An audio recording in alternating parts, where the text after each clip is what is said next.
Welcome to the MyBusiness Podcast, where we sit down with local businesses and we talk about who they are, where they come from, and what inspires them to be in business. Hello and welcome to the MyBusiness Podcast. My name's Adam Bell and I'm your host.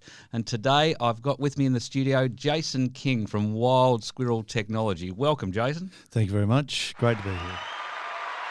Fantastic, mate. Excellent. Letting that crowd go.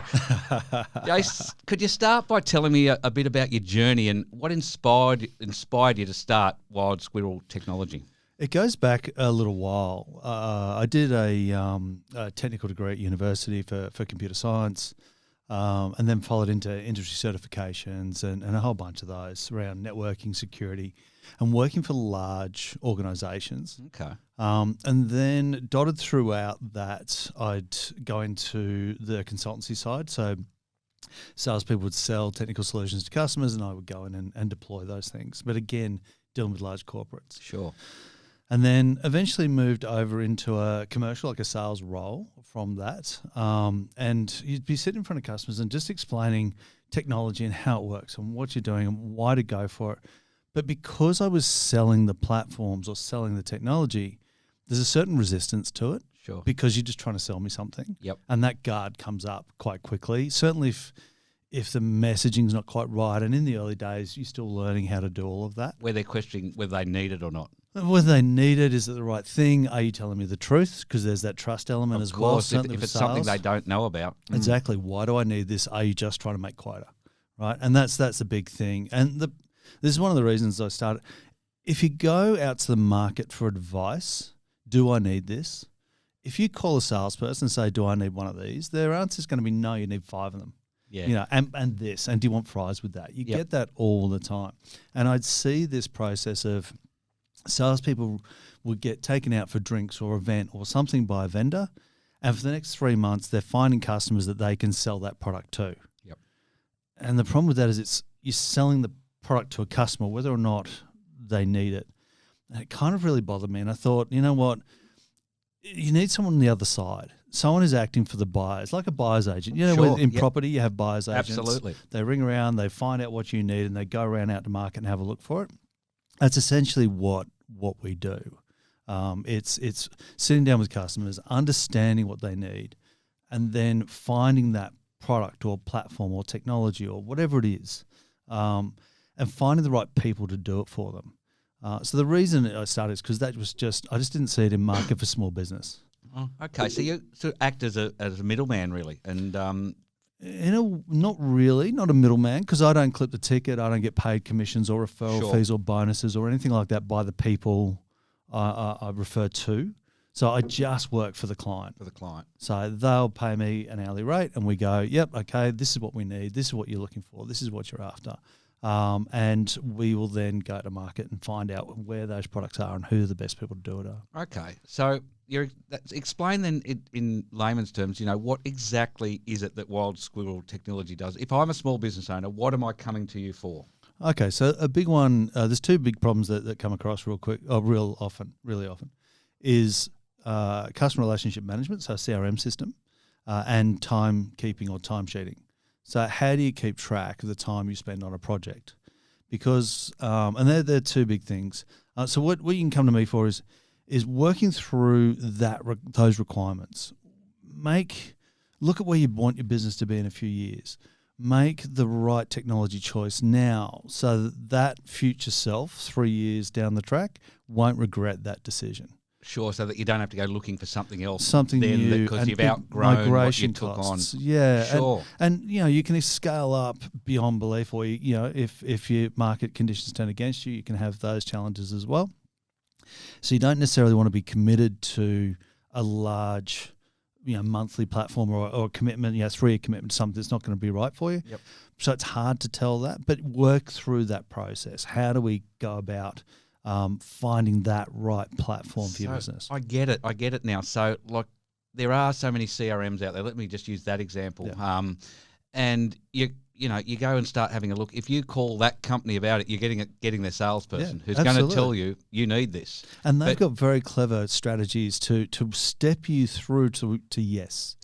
There's a way of doing it. Identify the pain. What is it that this? How do I make it sound like if this person doesn't buy this straight away, their business is going to fail? Sure. You come across that a lot. Yep. And so you do that with 3 or 4 companies that you're checking out, but you know this. You talk to them about their business, and you know the right solution, which one to go for. It's a process. I know there are a lot out there, so it's a process of finding it. So I may not know it straight away. Yep. But I've been across a lot of them, so chances are I do. Sure. And that applies across network security, these sort of CRM systems, time sheeting, that sort of stuff. But focusing on the CRM side, let's say you do 3 or 4 trials, monthly trials, 2-week trial, whatever it is that you do. And some of them are great, some of them are not. There's a particular one out there that has a great free starter tier. It's fantastic. It just does all the little bits you need. It replaces Excel in a way and adds to it.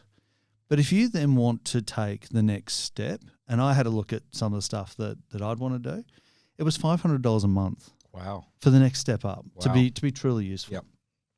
And that didn't include a few other things like SMS, automated SMSs and that kind of thing. That was another $500 a month. Yep. Like you'd really want to be sending a lot of SMSs for $500 a month. Absolutely.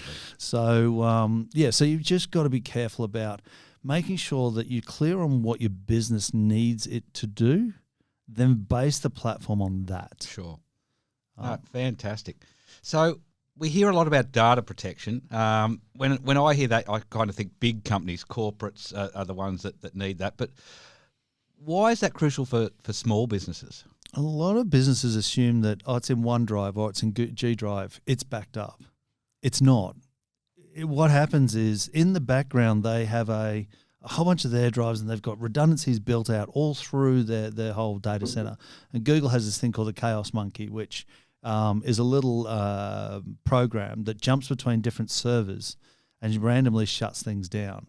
And the applications have to withstand this. It's built in so that if random failures happen, they maintain their uptime, and that's fantastic. But it doesn't protect the user data, the business's actual data. So let's say for example, this is a popular one at the moment with ransomware, right? Staff member gets sent, please pay this invoice straight away. They're like, oh, what invoice? They open the invoice and it's got malware in it. The systems are compromised. They go through. The first thing they'll go for is your backups. And then the next thing they go for is the main data. And that's when you find out you've been hacked. Right. So all your whole network shuts down. Now, if you turn around to Google and go, I need to restore my data, they're like, no, we don't have those backups. You have to find your own. You have to do your own user data backup. Now, if you don't have that, you're either paying the ransom or you're losing the data. They're your 2 choices. Wow. So a good offline backup system, so it's coming through through API or some other method like that. If all else fails, a network sync or something on a USB drive, just something. Have a copy of the data. Do it at least daily. If you can't do it daily, make it at least every 2 days. And the reason I say that is because if there is an incident, whatever, you have to restore from your last copy. Yep. So if it's 2 days ago, you've lost 2 days of work. 2 days. Yeah. Okay. So if you run Max, you can. There's a sneaky thing you can do with doing snapshots every hour and putting your time machine in a Dropbox environment or something like that, and then backing that Dropbox environment up to something else. Then you've got a good chance. But failing that, it's whatever you've lost. It's that time. Wow. All right. So look, there's a lot of security solutions available in the market. How does Wild Squirrel Technology, assist businesses in navigating through the options that are there and finding the right one for them? The challenge with cybersecurity is that everyone's realised that it's a really popular market, really popular area, especially right now with high-profile cases in Australia, and APRA and other regulators looking at fines. Medibank just got done for $250 million as a result of their hack. Optus is holding its breath because it's going to have similar problems. So the problem is if you don't understand that security technology, they all sound the same. Now, I'll use 2 specific brand names in market. One is Bitdefender and another one's CrowdStrike. Now, Bitdefender is a good platform. It has... but it is kind of aimed at a lower market segment. CrowdStrike is aimed fully at the enterprise and large government, right? And it's priced that way. But if you read the two websites, they sound identical. Whereas Bitdefender's $400 a year and CrowdStrike's $40,000. Wow. So it's a big difference. And obviously there's an uplifting capability between the two. But if you don't know that, and you've never worked with these products, you don't know any of them, how do you know which one's which? I mean, why? Like, if I can get that for $400 and it sounds exactly the same as the other one, why not? Yeah, absolutely. So it's just understanding where those market segments are and where those products are meant to play.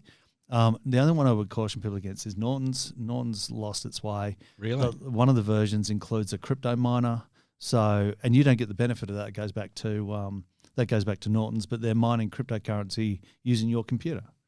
Okay. Lovely, which is great. Really, it really slows down the computer because it uses the CPU when you're not using it. And would the average punter know that when they're using Norton's? No, they don't advertise it. They don't tell anyone. It's there, but you have to look for it. So it's the only one that really has a problem. You know, there's others like Kaspersky's, McAfee's, those guys. They're perfectly aimed for that consumer market. They won't protect you against advanced threats, but they'll stop the majority of stuff that you're going to get hit with. Okay. But look, that's why businesses need, someone like you in their corner to be able to explain absolutely. all this. And that's the thing. The sales reps won't do that. If you're a Bitdefender rep and Macquarie calls you, well, not like Macquarie, but a company calls you, you're going to do everything you can to close that sale. Yep. And you're going to position the risk, and you're going to position what happens if, and it's all you sell. They call it FUD. Fear, uncertainty, and doubt. If that's how you sell cybersecurity, is through those mechanisms, and it's just make people fear. What happens if you don't do it? Are you sure you've got the right platform? These are all messages. Yep. If you ever hear a salesperson say, "What keeps you up at night?" all they're trying to do is find out which nerve to prod to get you to buy it. Wow. Yeah. Okay. Yeah. Look, even you explaining that is an eye opener, because it would be something most businesses do worry about, because you are hearing about the big ones that happen in the news, but you do hear about the smaller guys who, it costs them large amount of money when things go wrong. And this is something that I don't think a lot of people realise. A really common belief amongst small business operators or owners is that I'm too small to be a target. Yep. I'm too small to be a target. I'm not important. And that's 100% true, right? They are not going to expend their time targeting you. What they do is they send out 1 million emails, 10 million emails, right? They send them out. They're constant. And if you're on that list, you're going to get one of these emails, and it's going to say something like, open this invoice, here's my resume, anything to get you to open that attachment. I saw one the other day, JB Hi-Fi, apparently I've won some AirPods. Great. I didn't enter a competition for AirPods, so I don't know how I won it. Yep. I'm hoping the Lottery Corporation does this for me as well. Yeah. But so just open that email. Because they're getting more advanced, aren't they? With ChatGPT and everything else, they're using it to do it. There's something like 20,000 ChatGPT logins have been hacked now, or have been accessed. So they've got these access to ChatGPT because they realised, OpenAI realised, who runs that tool, realised that it could be used for malicious intent. So they made steps to try and prevent that. Sure. But if you've got valid login, doesn't matter. Just go straight in the front door. So you're not going to be targeted. But what you are going to be is on this list. You get this email. It clicks on that, and let's say it's a ransomware attack. They shut down all your services. You haven't done a backup recently. It's $10,000 to restore your data. Yep. Or you lose all of it. Okay, fine. Well, for $10,000, I've been working in this business for 10 years. Otherwise I lose everything and I've got to start again. I'll pay the 10 grand. So for every 1,000 emails, for every 1,000 people that open it, that's $10 million that those hackers have got. Unbelievable. And what have they done? They haven't done anything. It's all run by computer. That money just turns up in their account, just sits there piling in. And they don't even know it's happening. They're just focused on the Medibanks and the Optuses and the Latitude Financials and those large enterprise environments. They're just focused on those. That's where they target. Yep. But you're on a list. You're definitely on an email list because someone you've given your email address to has been hacked. Yep. You go into the dark web, you go, have I been owned? And check, put your email address into it. It'll show up somewhere. It'll be on a list, and you'll get those emails. They buy these things. They'll buy 1 million emails for a few dollars, and they just send it out. Send it out. So according to the ACSC, which is the Australian Cybersecurity Centre, small businesses on average, the cost of a breach is around $40,000 per breach. Wow. 40 grand. Amazing. And so let's say it's the ransomware, and I'm only using 10 grand as a round number. It can be 15, 20, 38, whatever it is. You're going to pay it. Yep. If you've been running this business for 20 years and suddenly it's going to be shut down for 20 grand, you're going to pay it. So for every 1,000, so let's say they have 10,000 people open it, it's $1 billion. Unbelievable when you look at the numbers. Yeah. Well, that's 100 million, but you know what I mean. But yeah, Crazy. so just phenomenal, and that just turns up. Yep. And they just keep going. Yep. Go and go and go, and then they'll get you again and again, and it just keeps turning up in their account. So yeah, I'm too small to be targeted, but you're on a list. You're on a list, and that's all it takes. Yeah. Yep. It doesn't take much. One person click the wrong email. Because it's interesting because just the way you've explained that you do think I'm too small to be targeted. Why would they bother? They're not. Yeah. But you're on a list. Yeah. and They're not going to that's all it spend the takes. time. Yeah. So they're not targeting you. They haven't looked at your business and said, there's one we'll have a crack at. Yep. It's just you're on a list, and that's the way it goes. So look, you hear a lot about CIOs and CTOs in big companies. I'd love to know the difference between these two, and what's a virtual CTO? So there's kind of obviously the roles kind of blend depending on the company, but a CIO is the Chief Information Officer, and usually from a technical perspective, they're focused internally. Mm-hmm. So how do I make my systems more efficient? Have I got the right cybersecurity in place? Have I got all the right systems and tools that I need to support the other departments within the organisation and to further the goals of the organisation itself?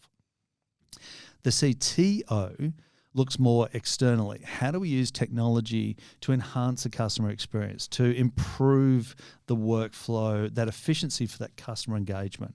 So it's generally that CTOs outside and CIOs inside. Now, the virtual CTO is very similar. It's become a very popular thing. It's also called CTO as a service. It's essentially when you don't want to spend $300,000 a year on having someone just focused on building out your customer engagement, you can engage someone on a part-time basis to come in and say, okay, well, where's your marketing and sales strategies? How are you going out? What's your customer journey? And then how do we use technology to improve that? Because customers will take the path of least resistance. Everything does. Of course. You know? So if you can take the path of least resistance, if I know that I can go to company A and it will take me about 15 seconds to get what I want, I'm going to those guys. If I go and company B comes along and they take 2.5 minutes, that's just much easier. I'm just going to go click, click, finish. I've got what I want. All right. So that's and you'll see this a lot with what they call RegTech. So we get regulatory technology. Fintechs are doing the same with account-to-account transactions. A lot of these organizations are looking at ways to use technology to improve customer outcomes and customer happiness, customer satisfaction. Yep. Because if you're the path of least resistance, and they will come back to you and they will tell their friends about how much of a great experience they had. So that's so the CTO service. That's something else we'll do is sit down with clients and say, okay, how do we help you really delight those customers, not just satisfy them, but really delight them in a way that makes them go, this is awesome. You need to go see these guys. Yeah, fantastic. Hey, look, one of the main challenges medium-sized businesses is hiring IT staff. Now that's something Wild Squirrel can help with, isn't it? It is. Hiring IT staff can be tricky. It's a difficult point in a business's life cycle because junior staff around about, I did a search on Seek the other day, junior staff are around $80,000 a year, and that's someone with 2 or 3 years of experience. Yep. But they don't necessarily know everything they need to know to support your business. They're not going to know all the systems. You can train them and mold them and teach them, but then they're going to make mistakes along the way. So if you want to go then to a senior person to avoid that, they're somewhere around the 120K. It varies a fair bit in that space, but it go around that. And they're generally around 5 years experience. So if you've got 120K, but you've got a guy or a person who doesn't necessarily want to do all the junior stuff. So I don't want to drive there and change the toner cartridge. I don't want to change people's passwords for a living. I don't want to do this. So the chances of keeping them on, unless they're interested, unless it's engaging work, Going to be difficult. it's going to be difficult. And they're going to get more involved in the strategy side of things. But for a small business, IT strategy isn't necessarily a critical path. It's something they do as an adjunct to where the business is going, which is the way it should be. So the challenge there is, well, I've got 120K resource or an 80K resource, and all I'm doing is getting support really out of them, and for some better than others. But if you go to a managed service provider, right, so they do that as a service for companies, and they'll look after your systems, they'll monitor them, they'll help you, they'll have a breadth of skills, they'll help you identify where improvements could be made. So it's a much better way of delaying that investment in the IT stuff, but getting the support and the service that you need to be able to keep the business operational. And it's significantly cheaper than 120K. No, that's generally fantastic idea. Absolutely. Now, tell me, without breaching confidentiality, give me a success story. Tell me about a time, you've come in, as owner and manager of Wild Squirrel and really helped one of your clients out. So we had someone come in, and this is on the cybersecurity side, had someone reach out to me a little while ago. They were really struggling with their cybersecurity. They didn't have any. They didn't have anyone who knew anything about it, and they didn't even really know where to start, which is a common thing. The owner had he'd operated on the assumption that, well, I'm too small to be a target. Yep. But they were growing, which is a common way to think. 100%. Yep. 100%.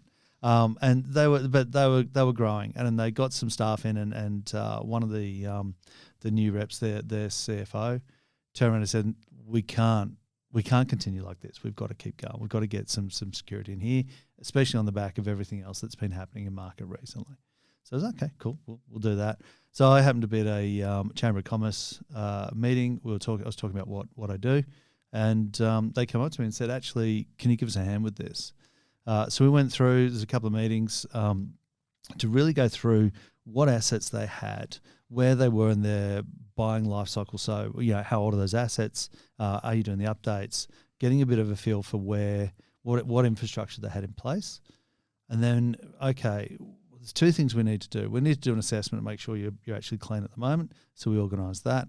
And then we had a look in market, went out to market with a key requirements document, sent out to some providers that I know and trust, and said, okay, can you guys respond to this? Now, of the 6 people I sent it out to, 3 came back and said, we don't do Macs, or we don't do this, or don't do that. But I got 3 good responses from people I know, people I trust, and it was a really worthwhile experience for them, because suddenly they went from having no idea to exactly knowing what they needed. Fantastic. So it was a really good engagement. Really enjoyed that one. Excellent. Well, look, we're just about out of time, but look, before we go, where to for Wild Squirrel Technology now? What's on for the next 5 years? Obviously, technology's ever changing. These risks that you help businesses manage and the advice you give them. Where to for Wild Squirrel Technology from here? So we're growing, which is great. Sort of next 5 years, there's some great technologies coming through. I think we'll see a lot more around the augmented reality, virtual reality space. Yep. I know Meta and a few others are really pushing down that path. And having tried out a few of these platforms now, there are some great PR and event agencies like Imagination and a few others who are doing some really fantastic innovative solutions and ideas in this space. So I think that's where things will go. So having a bit of a focus in that, all around that aim of helping companies delight their customers, not just keep them satisfied. Yep. So how do you make it really engaging for customers? And I think there's some areas in there to explore. There's some really good technologies coming through. Exciting times ahead. Absolutely. So look, mate, I've really enjoyed finding out about your business and what you do provide, because I didn't sort of really even know there were tech companies around that did what you do, and it's a fantastic service for small businesses. And I'm sure we've got listeners out there who will want to get in touch and have you help them out. Yep. How would someone get in touch with you? So there's a number of ways. You can find me on LinkedIn. We've got a business page on LinkedIn and on Facebook, and you can just find me, Jason King. There are a few of those, so look for Jason Richard King, you'll be fine. And then, or just email me, go to the website, wildsquirrel.technology, and there's an email address just there, so you can pick me up through that. Fantastic. Well, look, thanks for joining us on the My Business Podcast. Really enjoyed listening to you, and good luck for all your business endeavours in the future. Fantastic. Thanks, Adam. Have a good one. You too. Thanks for listening to the My Business Podcast. If you want to be on our podcast, please reach out to the team on all our socials at mybusiness.pod.